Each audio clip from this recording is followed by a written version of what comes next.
Bismillahirrahmanirrahim. Assalamualaikum warahmatullahi wabarakatuh. Berjumpa kembali kita pada hari ini dalam PDPR Sains tahun 6. Hari ini awak semua bersama Cikgu Suhaida dalam tajuk faktor yang mempengaruhi daya geseran. Minggu lepas kita belajar tentang apa itu daya geseran. Hari ini saya akan terangkan beberapa faktor yang mempengaruhi daya geseran. Murid boleh tengok buku teks. Dalam buku teks muka surat 80 tak silap cikgu. Murid tengok. Ada gambar. Di sini ada satu gambar. Di mana kita baca sama-sama. Apakah faktor yang mempengaruhi daya geseran yang terhasil? Daya geseran dipengaruhi oleh faktor seperti jenis permukaan dan jisim objek. Di sini kita tengok faktor seperti jenis permukaan dan jisim objek. Kita sambung. Bagaimanakah jenis permukaan mempengaruhi daya geseran? Troli yang manakah lebih mudah ditolak jika jisim troli adalah sama? Di sini ada gambar A dan gambar B. Ada seorang budak, dia menolak troli yang sama berat. Troli dia sama berat. Dia tolak troli yang sama berat. Troli ni sama berat. Sama berat. Dia tolak yang A ni, dia tolak troli ni di atas lantai simen. Dia tolak di atas lantai simen. Untuk troli B ni, dia tolak di permukaan rumput. Jadi kat sini kita tengok apabila budak ni dia tolak troli di atas lantai simen, troli itu bergerak dengan laju. Bila tolak senanglah, mudah ditolak. Kemudian yang B ni, troli yang sama, berat jisimnya pun sama. Dia tolak troli ni, tapi dia tolak dalam keadaan yang susah, berat. Betul? Maknanya pergerakannya perlahan lah. Yang lantai A ni pergerakannya senang, laju. Yang B ni pergerakannya perlahan dan susah nak ditolak. Apa yang menyebabkan troli ini senang ditolak dan susah ditolak? Jadi kat sini kita tengok jisim troli adalah sama. Jisim ni maksud dia berat. Jisim troli adalah sama. Dia cakap jisim troli ni sama. Apa yang menyebabkan pergerakan troli itu susah dan senang ditolak? Yang menyebabkannya adalah jenis permukaan.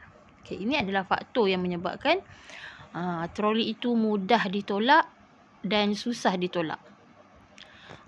Jadi jenis permukaan adalah faktor yang mempengaruhi daya geseran tersebut. Apabila jenis permukaan itu simen, simen, dia senang nak tolak kan. Jadi daya geseran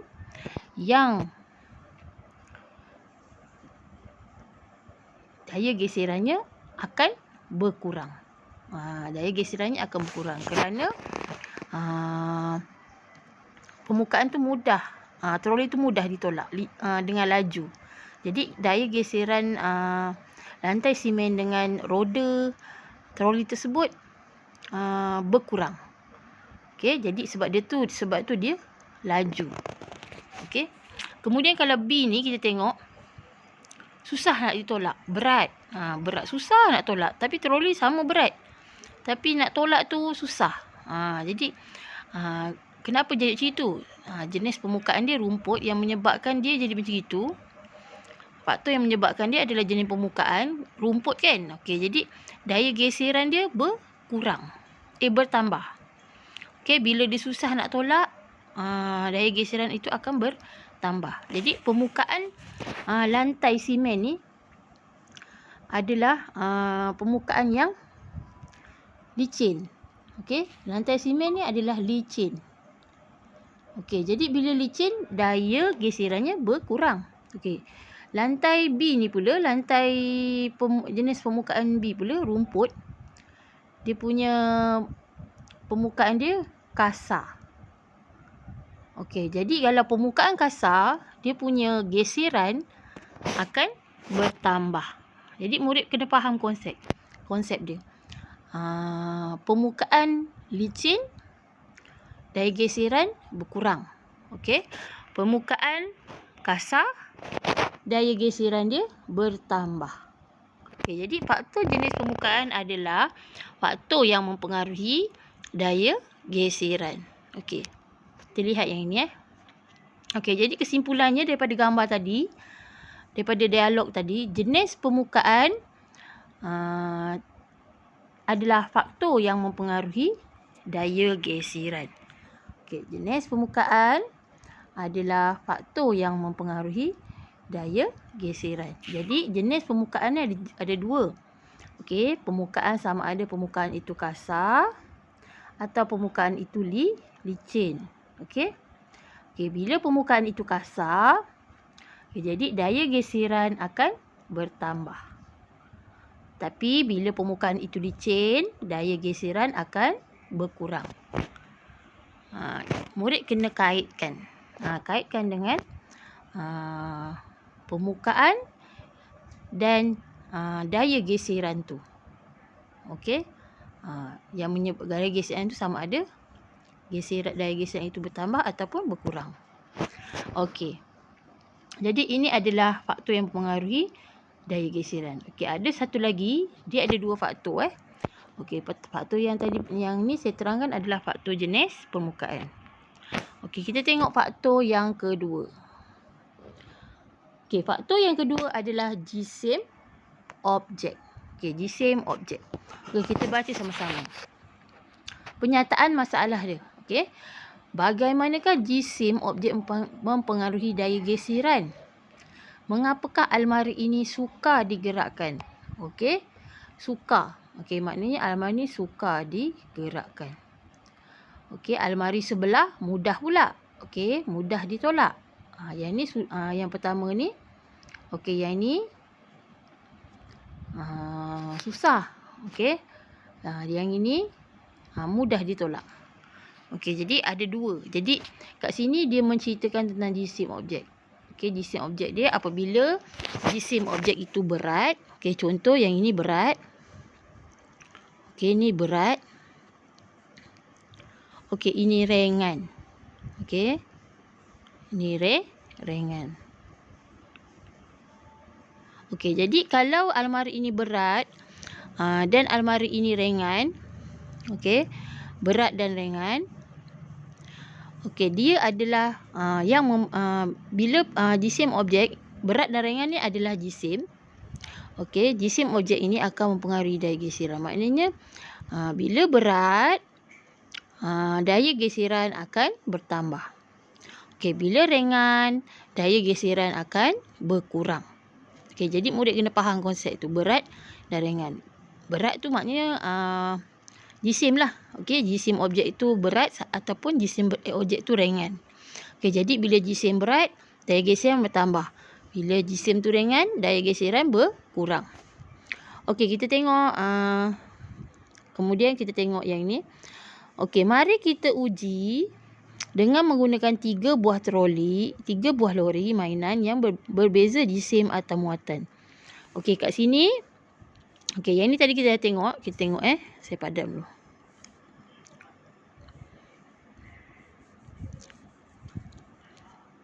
Okey.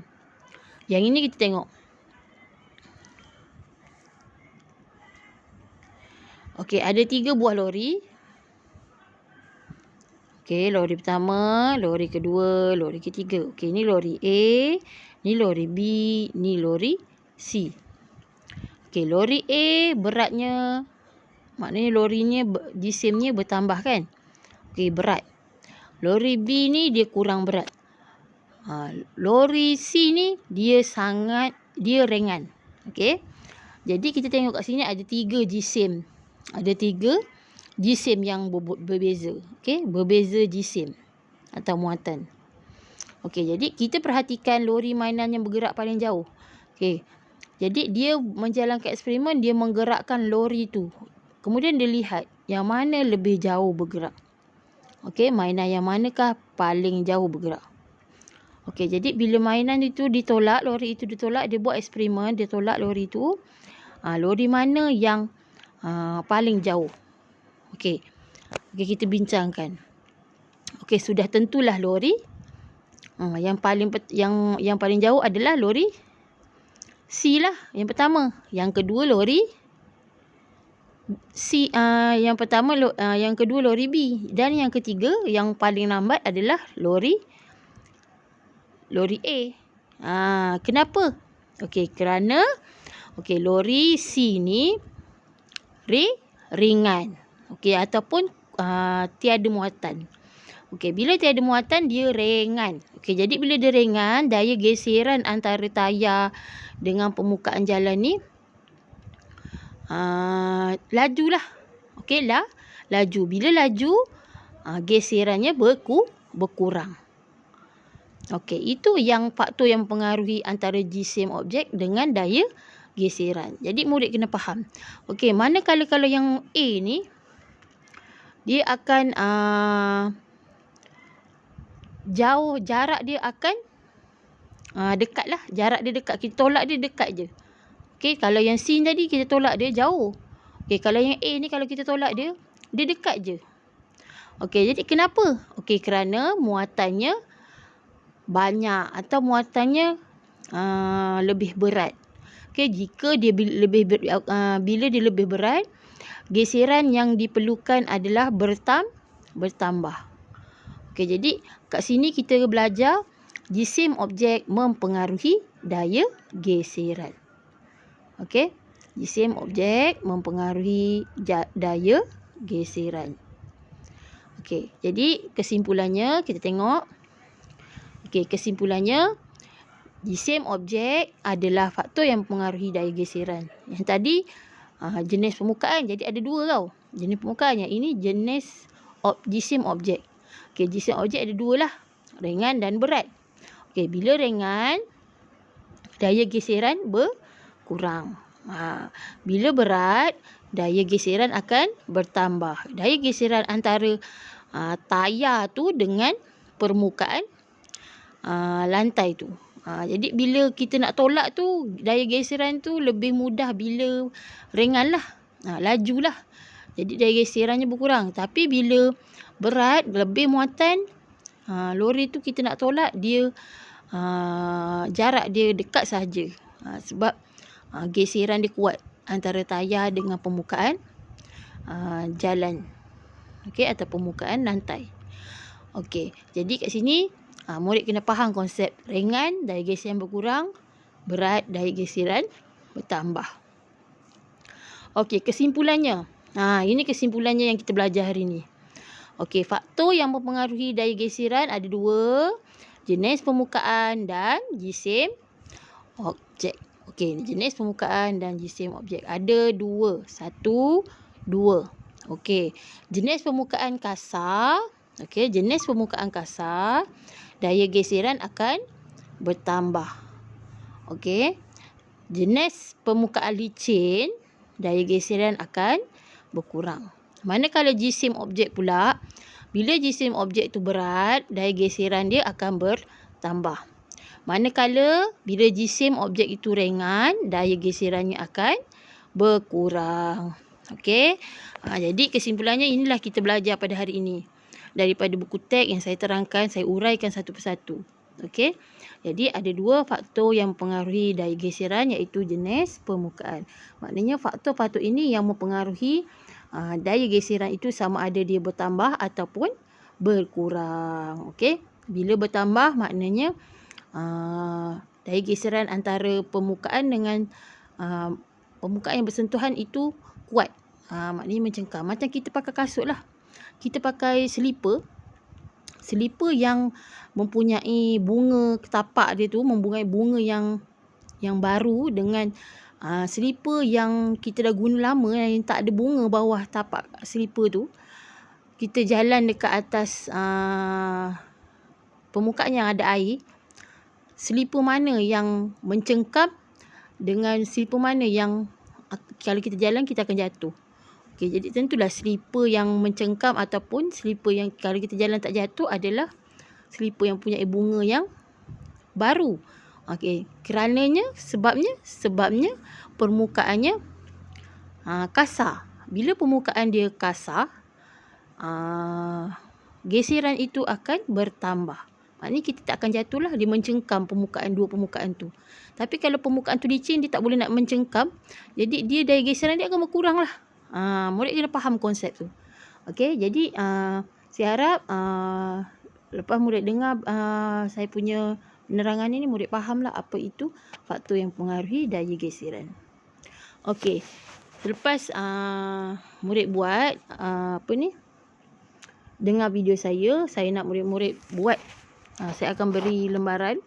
Okey, soalannya ni. Okey, nanti saya akan berikan dalam Telegram.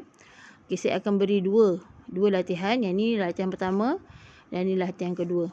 Okey, soalan ni adalah soalan kertas 2. Jadi murid-murid kena gunakan kemahiran saintifik. Apa itu kemahiran saintifik? Kemahiran saintifik yang saya ajar lah. Ada pemerhatian, ada hipotesis, ada inferen. Okey, kemahiran proses sains yang ada dalam soalan ni kita kena gunakan lah. Okey, kita dah lama tak jawab soalan kemahiran proses sains kan. Okey, kena jawab soalan pemerhatian, kena jawab soalan tujuan. Okey, maklumat. Okey, kemudian murid-murid kena lukis jadual. Okey, jadual daripada gambar ni. Okey, daripada gambar ni. Okey, gambar ni murid-murid kena tukar dalam bentuk jadual. Jadual murid ingat kan? Okey, macam gini. Okey, murid-murid ingat kan jadual? Jadi kena cari letak pemboleh ubah. Tajuk dia ni kena letak. Jadi macam biasalah saya ajar PM mesti kotak yang pemboleh ubah manipulasi mesti yang pertama ni. Pemboleh ubah bergerak balas mesti tajuk dia yang kotak yang kedua ni. Jadi murid-murid kena isikan. Okey, sebelum murid-murid nak isikan maklumat dalam jadual ni, murid-murid kena jawablah soalan pertama, soalan kedua, soalan A, soalan B, baru soalan C. Macam mana kita nak cari? Okey, murid kena pasti pemboleh ubah. Okey, pemboleh ubah manipulasi, pemboleh ubah bergerak balas, pemboleh ubah dimalarkan. Okey, dalam gambar ni apa pemboleh ubah manipulasi dia? Okey, pemboleh ubah manipulasi ni pemboleh ubah yang diubah-ubah. Dalam kat sini apa yang kita nampak diubah? Okey, jadi saya bagi contoh kat sini. Permukaan, jenis permukaan lah. Okay, sebab kita hari ni kita belajar faktor yang mempengaruhi daya geseran. Okay, jadi kalau kita nak tahu PM dia, kita tengok apa dalam gambar ni, apa yang diubah. Bila diubah ni maknanya benda tu yang mempengaruhi eksperimen lah. Okay, diubah-ubah. Contohnya kat sini, 2 buah kereta mainan S dan T ditolak menuruni 2 permukaan landasan yang berbeza. Jadi apa yang berbeza kat situ? 2 permukaan landasan kan. Okay, jadi PM dia apa? PM dia mestilah jenis permukaan landasan. Okey, itu PM dia. Okey, PB dia apa? Pemboleh ubah bergerak balas dia apa? Okey, pemboleh ubah bergerak balas dia dah ada kat sini. Okey, jarak dilalui oleh kedua-dua kereta mainan tersebut. Okey. Okey, jarak yang dilalui oleh kedua-dua kereta mainan tersebut. Okey, apa itu pemboleh ubah bergerak balas? Pemboleh ubah bergerak balas ni hasil keputusan selepas kita melihat 2 permukaan itu. Hasil dia. Okey, hasil dia jarak lah. Jarak dia sama ada jauh ataupun dekat. Okey. Jadi murid-murid kena isi kat sini. Jenis permukaan contoh kat sini ada 2 lah. Permukaan S dia apa? Kita boleh cakap permukaan S dia, kita kena cakap kat sini. Permukaan dia, jenis permukaan berminyak, berpasir. Contoh macam itu. Okey, jarak dia. Agak-agak awak kalau berminyak, jauh tak jarak dia? Okey, kalau jarak dia jauh, tulis jauh. Jauh. Okey, contoh jauh. Okey, kalau yang ni berpasir, dekat. Okey, itulah jawapan dia. Buat dalam bentuk jadual. Okey, kemudian tujuan ni saya dulu pernah ajar. Nak mulakan dengan apa? Tujuan ni untuk mengkaji hubungan di antara apa? PM dengan PB apa? Okay, PM tadi apa? Jenis permukaan dengan jarak yang dilalui oleh kedua-dua kereta mainan. Itu saja. Okey, itu tujuan. Okey, tujuan ni dia macam tajuk lah. Tajuk yang menerangkan PM dengan PB awak. Tapi mesti mulakan dengan untuk menyiasat hubungan di antara apa dengan apa. PM dan PB. Okey, satu maklumat. Okey, satu maklumat ni apa? Satu maklumat ni biasa dah adalah pemboleh ubah. Okey, murid nyatakan sama ada satu maklumat ni pemboleh ubah manipulasi atau pemboleh ubah bergerak bala. Boleh pilih satu saja. Kalau boleh PM atau PB saja. PMR tak digalakkan lah. Okey, sebab kita ambil yang penting dulu. Okey, kemudian yang C ni, macam biasalah saya suruh buat jadual. Dan yang D ni tuliskan satu hubungan. Hubungan ni apa? Okey, hubungan ni adalah kita buat hipotesis lah. Jika, maka, ataupun kita buat ini kesimpulan lah. Tulisan satu hubungan ni maknanya hipotesis ataupun kesimpulan. Saya dah ajar lah jika, maka, jika jenis permukaan, masukkan jika jenis permukaan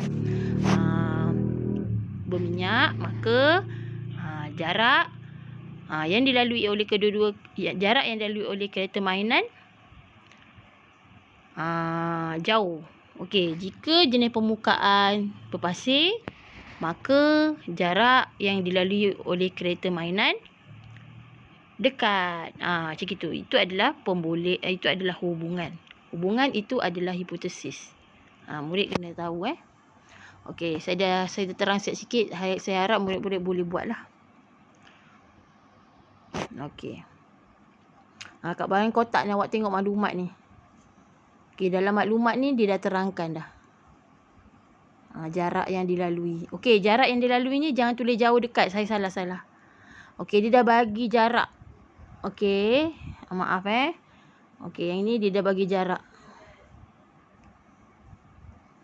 Okey, dia bagi jarak. Okey, dia bagi jarak apa kat sini? S apa? S 150. Jadi murid kena tulis kat sini 150. Tapi sebenarnya kalau tak ada ni kita tulis jauh dekat lah kan. Kalau yang berpasir ni 80 cm. Okey, jadi jarak ni jangan lupa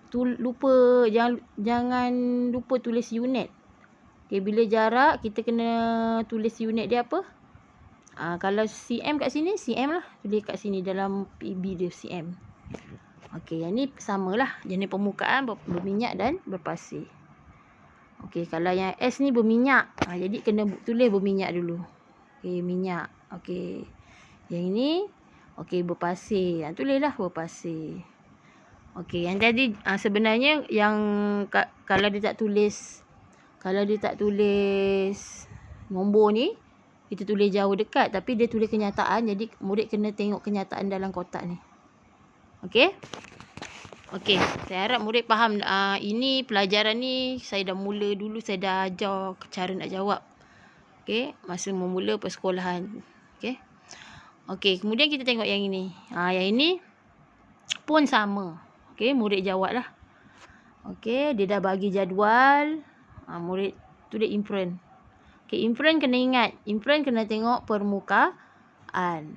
Okey, kena tengok PM. Kalau pemerhatian kena tengok PB. Macam mana? Inference ni sebab apa permukaan P ni sukar? Permukaan Q ni mudah. Kerana apa? Kerana permukaan P ni kasar. Permukaan Q ni licin. Murid kena nyatakan yang itu. Okey, kemudian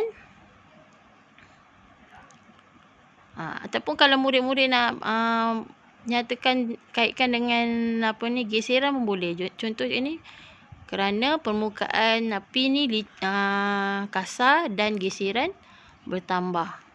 Okey, manakala Q geseran permukaan licin, geseran kurang pun boleh. Okey.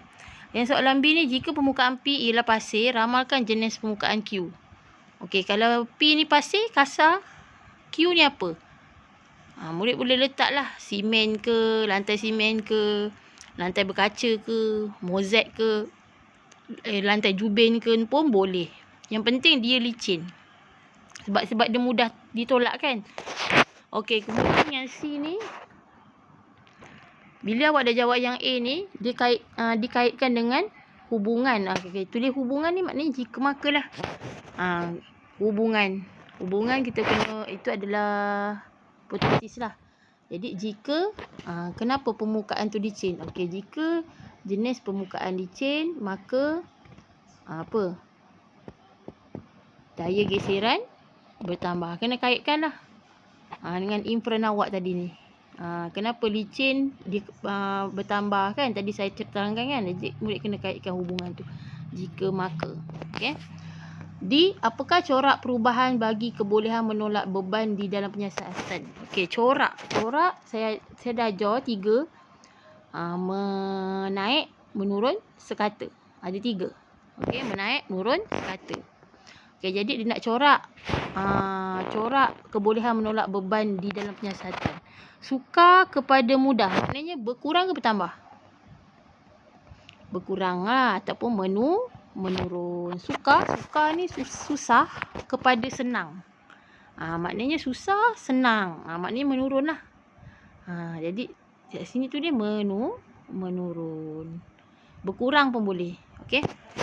Okey. Kemudian yang E. Okey, apakah cara yang boleh dilakukan untuk memudahkan kerja menolak beban di atas permukaan P?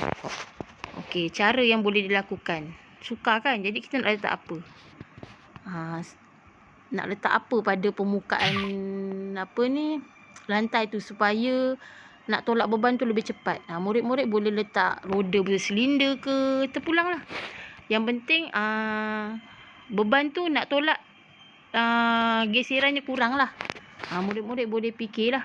Ini adalah murid-murid punya jawapan ikut pemikiran murid-murid sendiri. Ini soalan-soalan yang menggunakan idea awak. Okey, cara yang dilakukan untuk mudahkan kerja menolak beban. Okey, selain daripada dia tolak tu susah kan. Contoh dekat atas pasir. Macam mana awak nak buat supaya awak nak tolak beban tu senang? Okey. Tolak mudah je. Ada yang menggunakan apa? Roda bersilinder kan. Roda kayu silinder tu ataupun kayu yang berbentuk silinder kan. Jadi kita gulingkan. Ada yang macam itu. Jadi murid boleh berfikir ataupun boleh letakkan apa-apa yang boleh menyebabkan lantai tu jadi licin kan. Apa nak letak apa? Fikirlah. Okey, jadi 2 soalan ni murid akan kena jawab Jadi lepas si murid-murid jawab, nak salin pun boleh, nak photostat pun boleh. Kalau photostat tampallah dalam buku biru. Kalau salin tak perlulah tampal. Okey. Okey, nanti saya akan bagi nota sedikit, nota dan latihan. Okey. Itu saja untuk hari ini. Ini tugasan buat nota. Nanti saya bagi nota faktor yang mempengaruhi geseran. Kemudian murid-murid kena jawab latihan yang diberikan. 2 latihan tadi. Okey, itu saja untuk hari ini. Sekian. Terima kasih. Assalamualaikum warahmatullahi wabarakatuh.